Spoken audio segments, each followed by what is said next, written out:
Assalamualaikum warahmatullahi wabarakatuh. Kami dari kelompok 5 akan menjelaskan mengenai materi ruang sampel dan binomial Newton. Pertama akan dijelaskan oleh Zahra tentang materi ruang sampel. Percobaan. Sifat dasar dari percobaan yaitu 1. Setiap jenis percobaan mempunyai kemungkinan hasil atau peristiwa atau kejadian yang akan terjadi. 2. Hasil dari setiap percobaan secara pasti sulit untuk ditentukan. Ilustrasinya seperti tabel di bawah. Percobaan pertama yaitu melempar satu keping mata uang logam. Kemungkinan hasilnya yaitu muncul gambar yang disimbolkan dengan G atau angka yang disimbolkan dengan A. Percobaan yang kedua, muncul satu buah dadu yang kemungkinan hasilnya yaitu muncul mata dadu 1, 2, 3, 4, 5, dan 6. Ruang sampel. Ruang sampel atau yang disimbolkan dengan S adalah kumpulan dari hasil yang mungkin terjadi dari suatu percobaan. Titik sampel adalah anggota-anggota dari ruang sampel, sedangkan kumpulan dari beberapa titik sampel disebut dengan kejadian.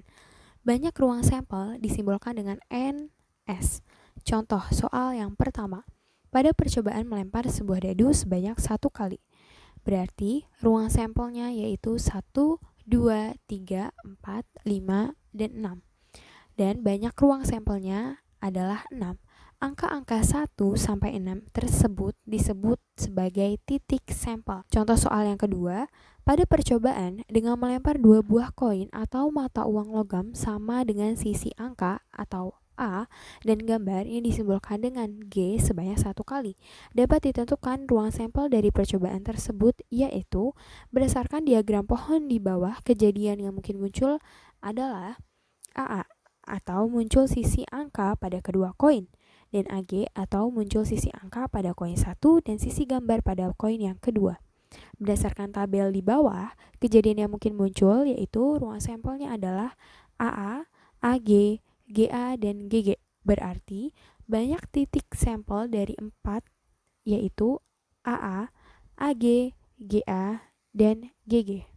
Contoh soal yang ketiga. Contoh titik sampel sebuah dadu. 2 buah dadu yang sama berbentuk kubus bermata 6 dilempar bersama-sama sebanyak 1 kali.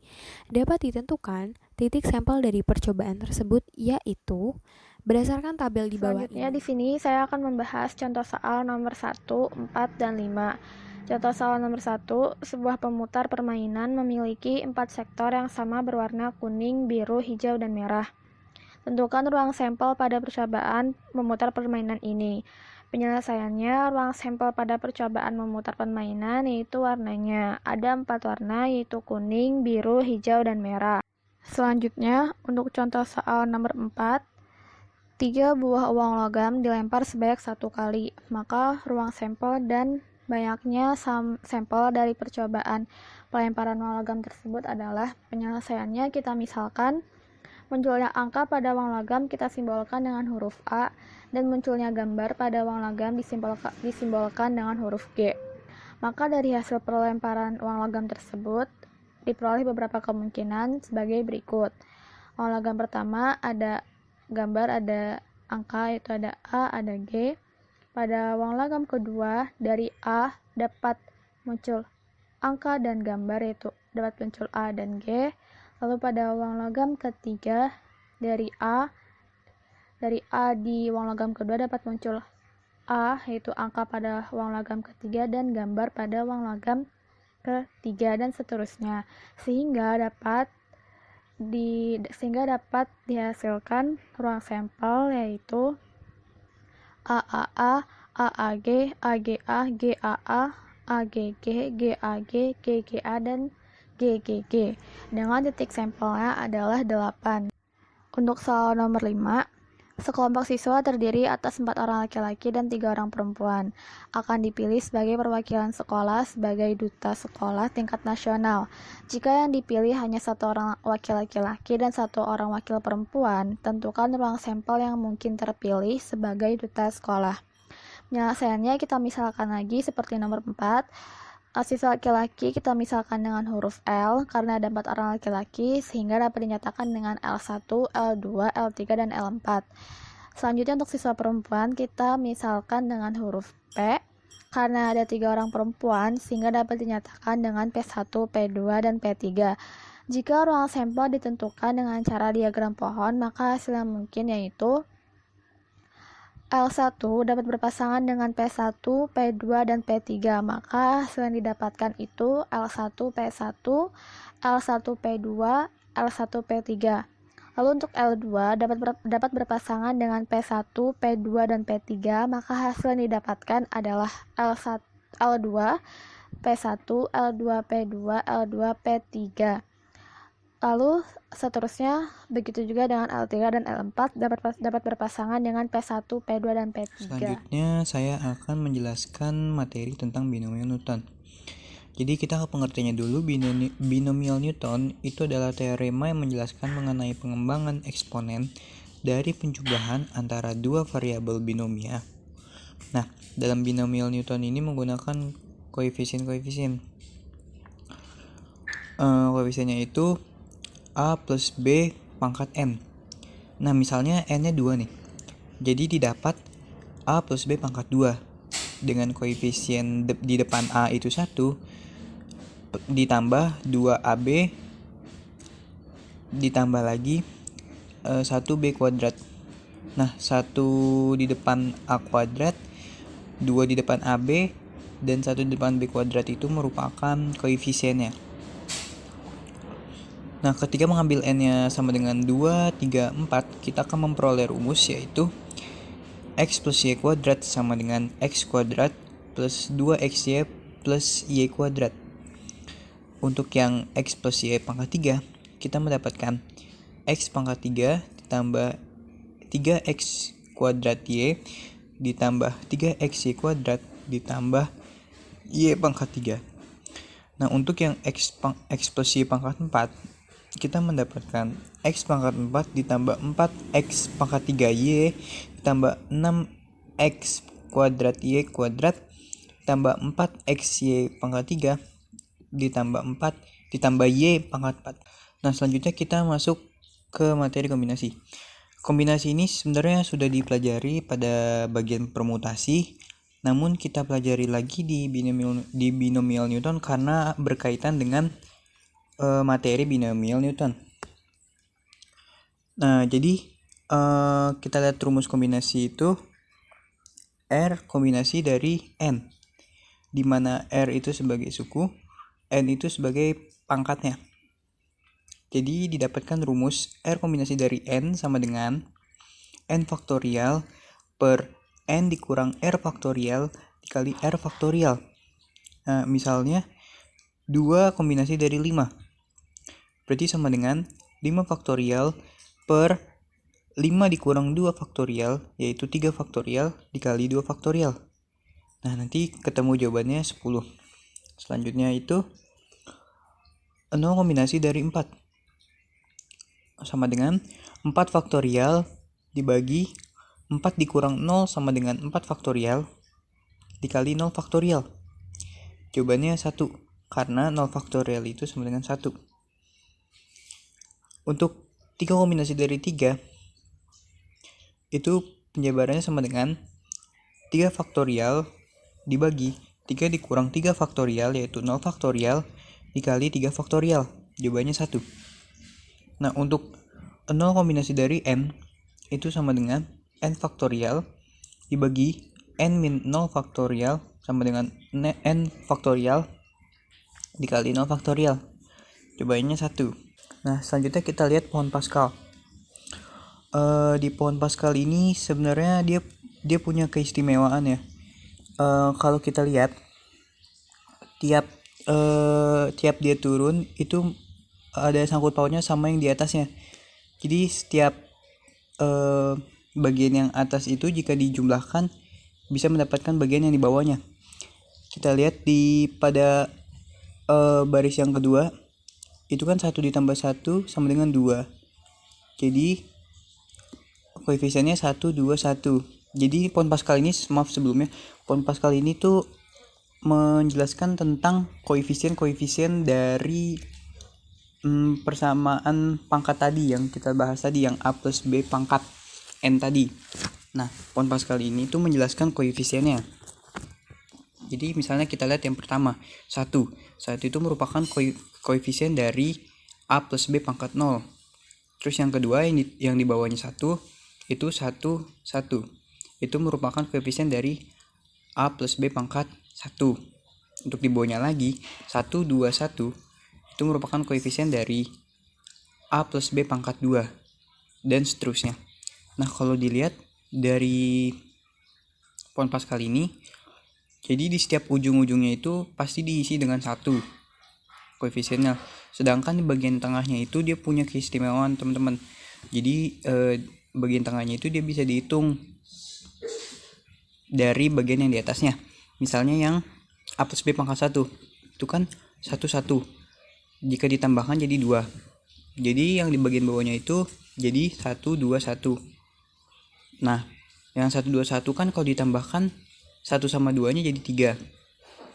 2 sama 1 jadi 3. Jadi bagian yang bawahnya lagi yang di bawah 1, 2, 1 jadi 1, 3, 3, 1 dan seterusnya. Nah, pohon Pascal ini sangkut paut sama materi kombinasinya. Kalau dilihat, coba dilihat itu dia 1 itu kan sama dengan 0 C0. 0 kombinasi dari 0. Di bawahnya lagi 0 kombinasi dari 1 kan 1 juga. Sampingnya juga 1 kombinasi dari 1 kan 1 juga. Dan semakin ke bawah berarti itu dia menandakan pangkatnya. Seperti yang saya sudah bilang tadi. Jadi paling atas itu pangkat 0, makin ke bawah pangkat 1, makin ke bawah lagi pangkat 2, makin ke bawah lagi pangkat 3. Dan seterusnya. Kalau dihitung ntar hasilnya bakal sama yang di sampingnya. Misalnya yang bagian 0 kombinasi dari 3 itu kan jawabannya 1, sampingnya 1 kombinasi dari 3, jadi kan jawabannya sama dengan 3. 2 kombinasi dari 3 itu kan jawabannya 3. 3 kombinasi dari 3 itu kan jawabannya 1. Nah, kalau teman-teman mau lanjutin tuh bagian yang bawahnya lagi berarti 4C0, sampingnya 4C1, 4C2, 4C3, 4C4. Nanti teman-teman dapat jawabannya tuh. Jawabannya jadi 1, 4, 6, 4 dan seterusnya. Nah, jika diperhatikan dengan seksama, koefisien dari setiap suku sama dengan bilangan yang ada di baris-baris segitiga Pascal. Dari sini dapat ditujukan bahwa proses pembentukan bilangan dari segitiga Pascal merupakan menjumlahkan dua bilangan yang ada di atasnya adalah benar. Nah, koefisien hasil penjabaran A plus B kuadrat adalah 121 senilai dengan C 0 kombinasi dari 2 dan C 2 kombinasi dari 2 yang saya sudah jelaskan tadi.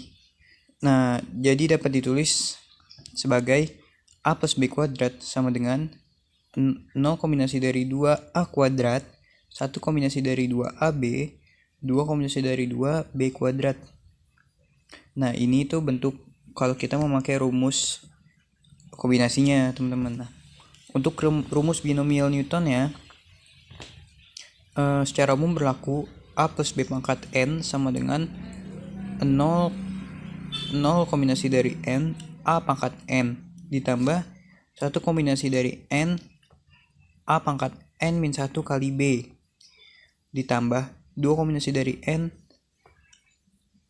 A pangkat N min 2 kali B pangkat 2, ini kurang, ditambah titik-titik sampai 1 sebelum terakhir itu R kombinasi dari N A pangkat N dikurang R dikali B kali pangkat R, dan terakhir itu N kombinasi dari N B pangkat N. Nah, kalau dilihat-lihat itu yang bagian pertama kan A pangkat N, B-nya nggak ada, tapi di sampingnya ada B-nya. Jadi itu kalau semakin ke kanan N yang ada di pangkat A itu akan berkurang, sedangkan B-nya akan bertambah, teman-teman.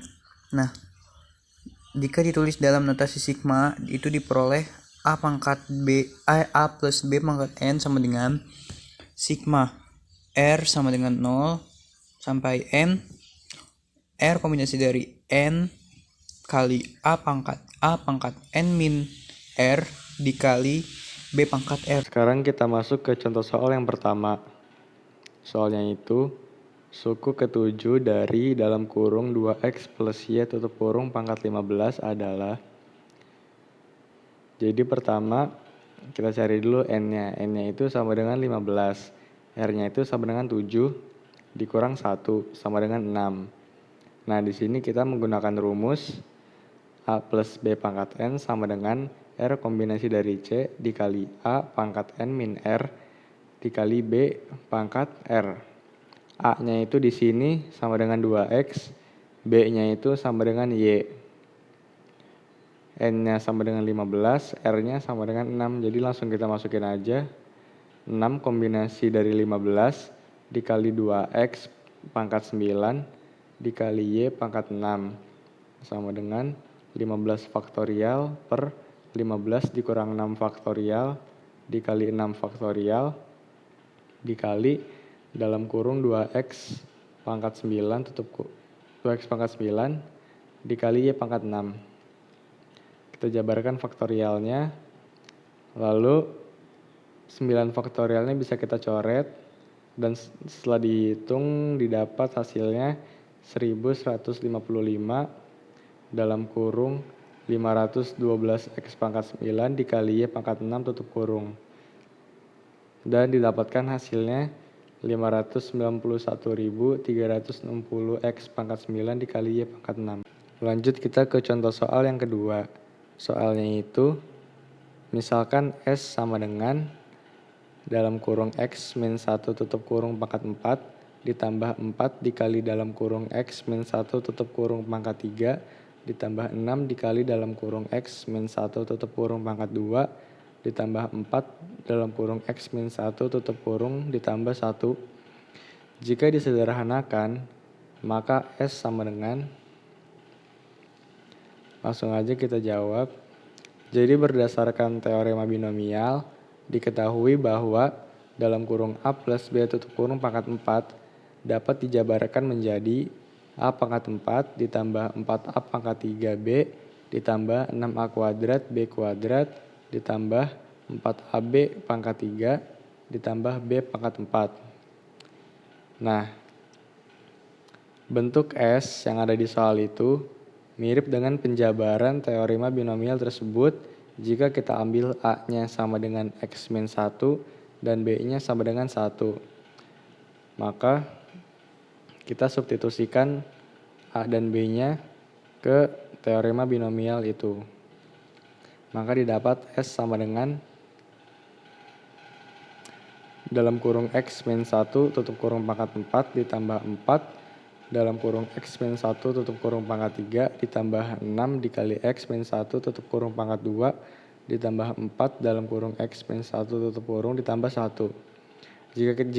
Jika kita lihat di sini, S yang kita dapat itu sama dengan S yang ditanyakan oleh soal. Maka kita bisa menggunakan rumus teorema binomial yaitu dalam kurung A plus B tutup kurung pangkat 4. A-nya itu tadi sama dengan X min 1 dan B-nya itu sama dengan 1. Maka bisa langsung kita masukkan dalam kurung X min 1 plus 1 tutup kurung pangkat 4. Maka hasilnya X pangkat 4. Jadi bentuk sederhana dari S adalah X pangkat 4 dan jawabannya adalah C. Sekarang kita masuk ke contoh soal yang terakhir yaitu contoh soal yang ketiga. Soalnya itu suku kelima dari penjabaran dalam kurung 3X plus Y tutup kurung pangkat 7 adalah. Nah, soalnya ini seperti soal pada nomor 1 tadi. Maka kita menggunakan rumus dalam kurung A plus B tutup kurung pangkat N sama dengan R kombinasi dari N dikali A pangkat N min R dikali B pangkat R. Dan jangan lupa R-nya itu selalu dikurang 1. Jadi A-nya itu tadi sama dengan 3X, Y-nya sama dengan B-nya sama dengan Y, N-nya sama dengan 7, P-nya itu sama dengan 5 dikurang 1 jadi sama dengan 4. Langsung aja kita masukin ke rumus. Jadi 4 kombinasi dari 7 dikali 3X pangkat 7 min 4 dikali Y pangkat 4 sama dengan 7 faktorial per 7 dikurang 4 faktorial dikali 4 faktorial sama dengan dalam kurung 3X tutup kurung pangkat 3 dikali Y pangkat 4. Kita jabarkan faktorialnya jadi 7 dikali 5 7 dikali 6 dikali 5 dikali 4 faktorial per 4 faktorial dikali 3 dikali 2 dikali 1. 4 faktorialnya bisa kita coret. Lalu dikali 27 X pangkat 3 dikali Y pangkat 4. Dan setelah dihitung hasilnya adalah 945 X pangkat 3 Y pangkat 4. Jadi suku kelimanya adalah 945 X pangkat 3 Y pangkat 4.